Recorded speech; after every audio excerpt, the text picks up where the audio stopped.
Hello there, it's Carrie Rhodes here. Welcome back to my YouTube channel and a new card making video. Today I'm making a shaker card. That's no surprise, but this is a tri-fold window card. So there's two windows on each side and the shaker is on the inside. It's a card style I learned from my friend Sire. I watched one of his videos and I was like, oh my word, I have to make this card.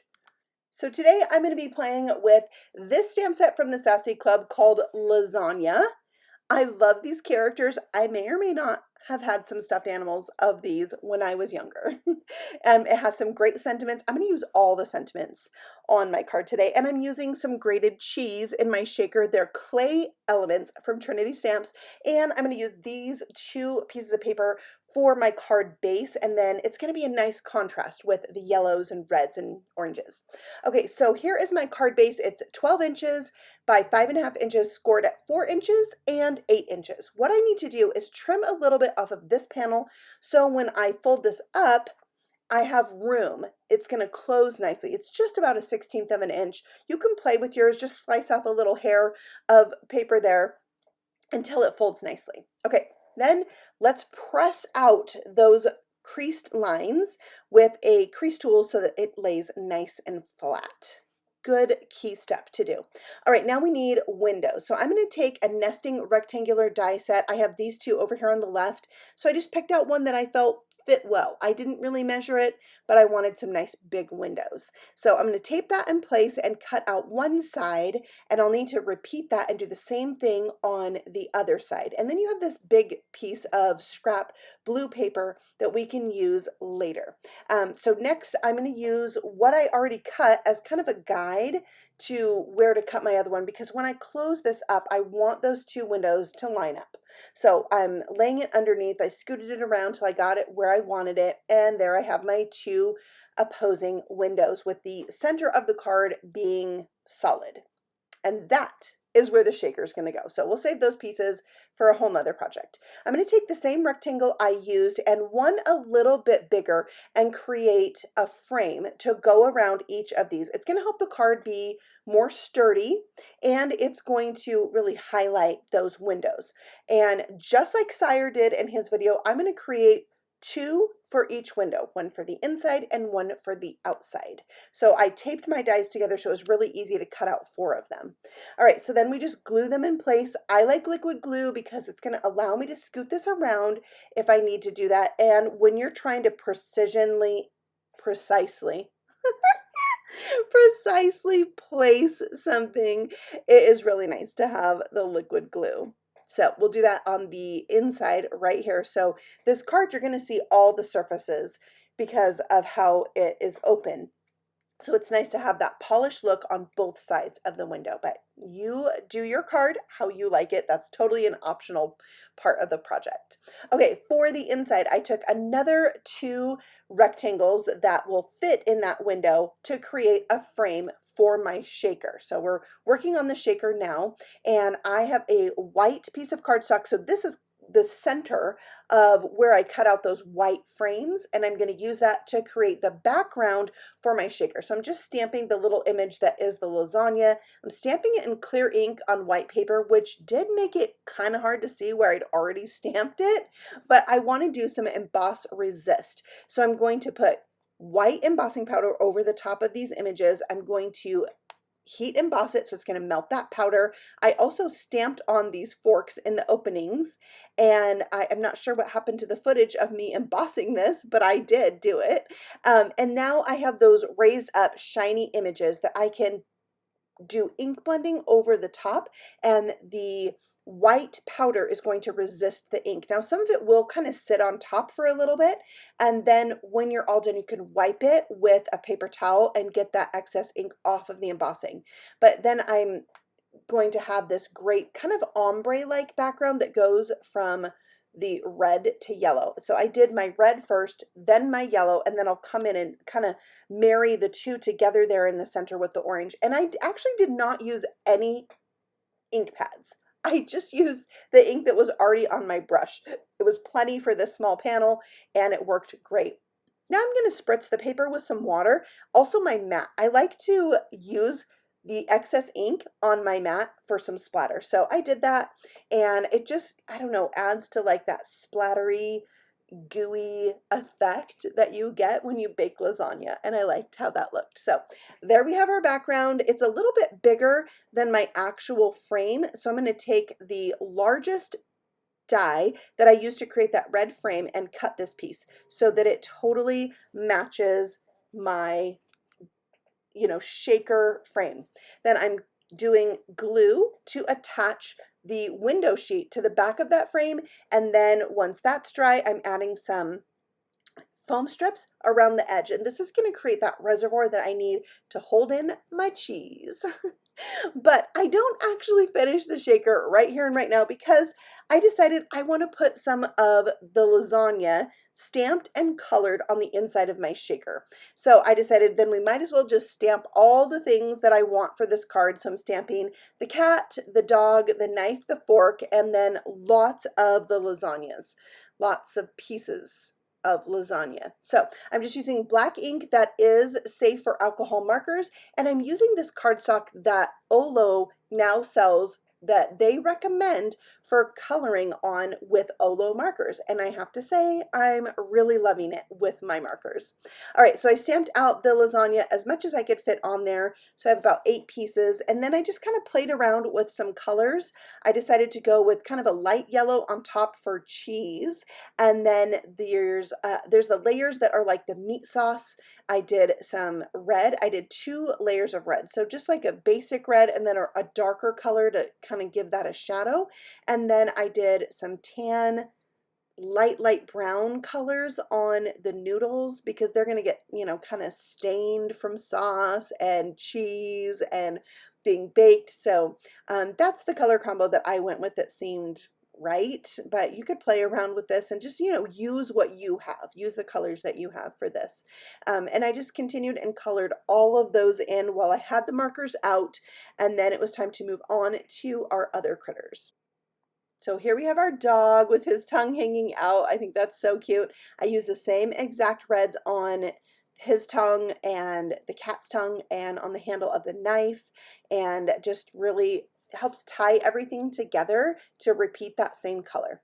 And then in my memory, I had a light yellow dog as my stuffed animal. I also Googled a picture of this, an image of this, just to kind of get a feel for the colors, but I still wanted to make sure that it went with my background, it went with the cheese on my lasagna, so I'm trying to really tie everything in together. So I have YO 2.2, I believe, and 2.3 are the ones I use for the dog, and I think it's the same ones I use for the cheese. So I'm just adding in my lightest color first, and his ears are kind of a brown color. They range from dark brown to reddish brown.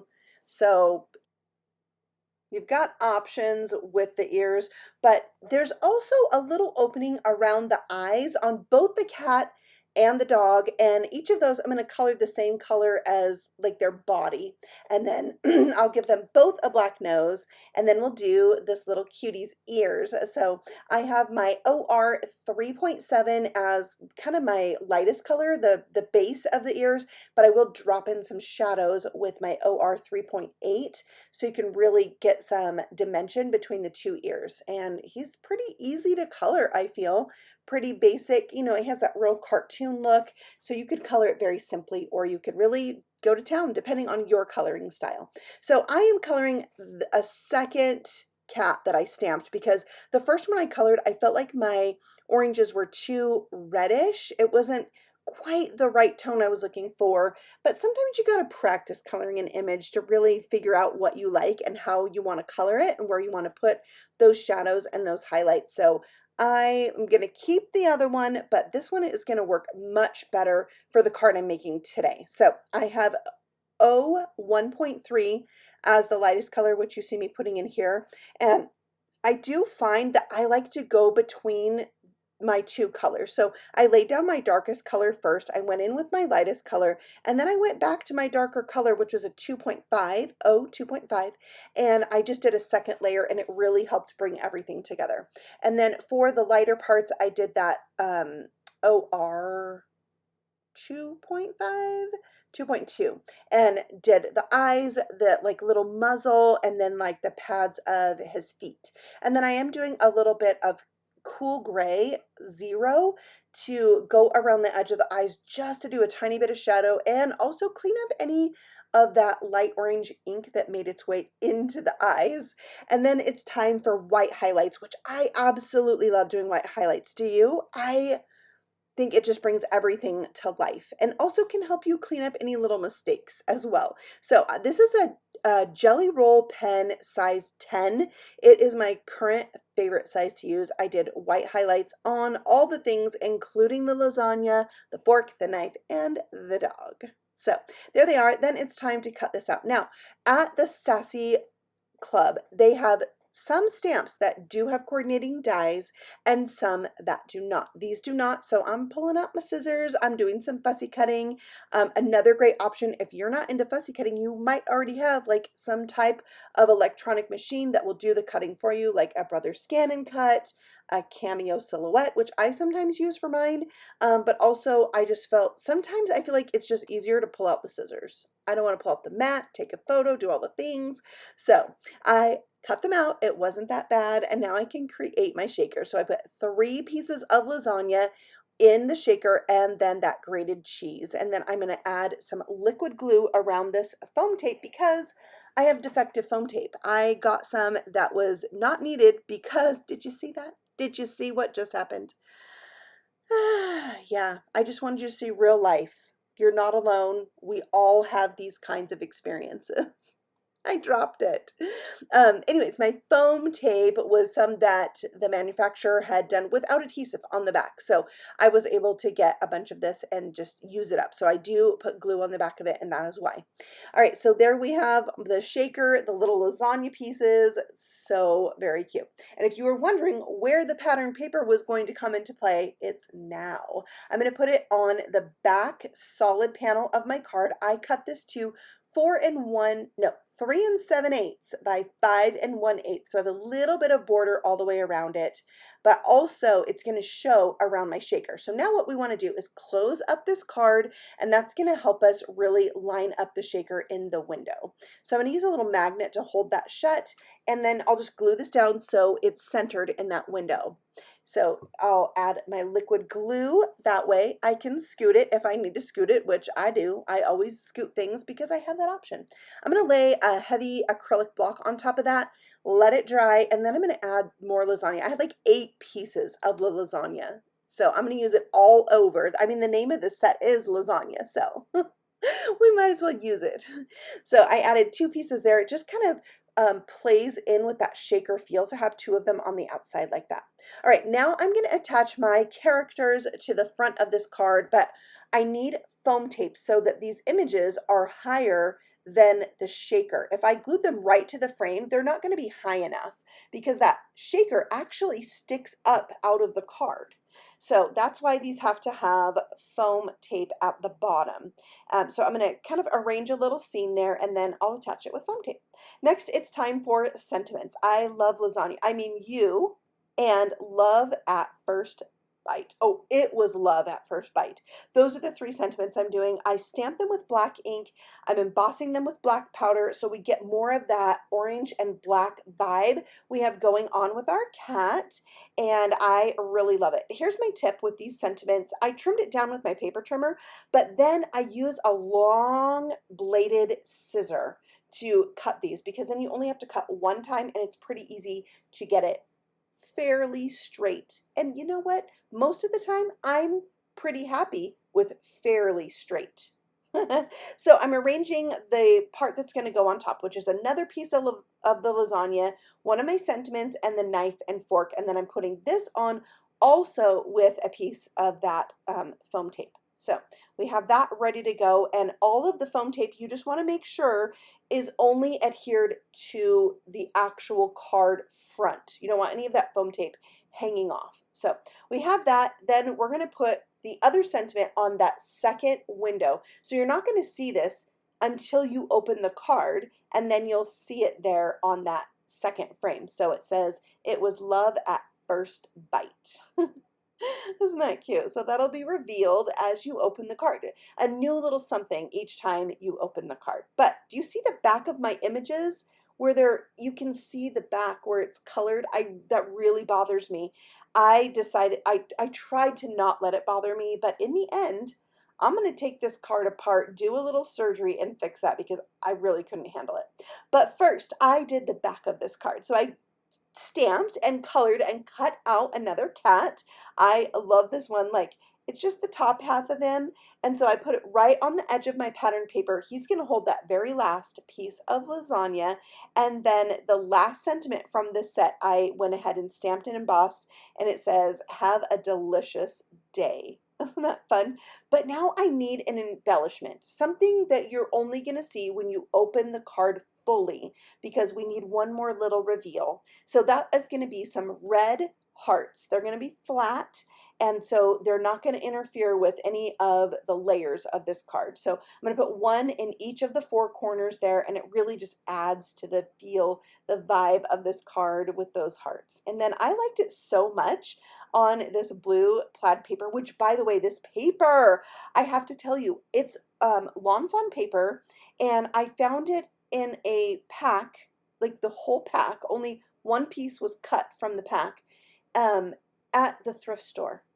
Yeah, I had to take my kid to the thrift store to get clothes for a play and Lawn Fawn paper. I got 2 other packs as well. It was very exciting. Good thrift store find.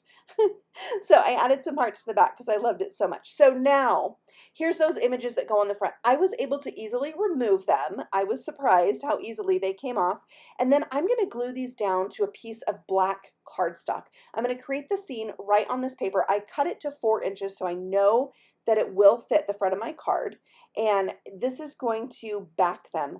And I'm going to cut around this so that you can see some of the black paper. You'll have a little border of black. It's going to also help them stand out from the busy shaker that I have going on behind it. So everything's down at the bottom and maybe hanging off the black a little bit because I want that black border to be mostly around the top.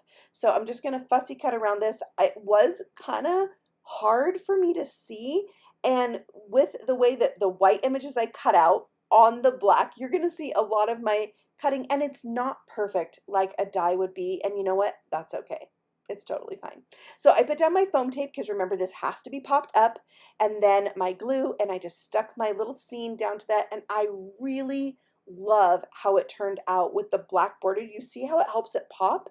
So I'm glad I trusted my instinct to go ahead and go back and fix that. So it looks so much better, and my card is complete. I'm very happy with this, and I have to say a big thank you to Sire. If you haven't seen his channel, you should check it out, Sire Anderson on YouTube. He has great cards, a lot of fun techniques. He did this like faux scratch and reveal card. It blew my mind. So make sure you check out Sire's channel, and if you have not checked out the Sassy Club and you like fandom like stamps like this cat and dog set, you have to go check out their shop. I've had so much fun with snowman, little girls that love strawberries, and a ton of like other cat images that are quite popular with a big pink bow, white cat. You know what I'm talking about? She likes to say hello. Yeah, tons of stuff like that. So go check out the Sassy Club, and I will see you all again very soon with a new video. Happy stamping. Bye.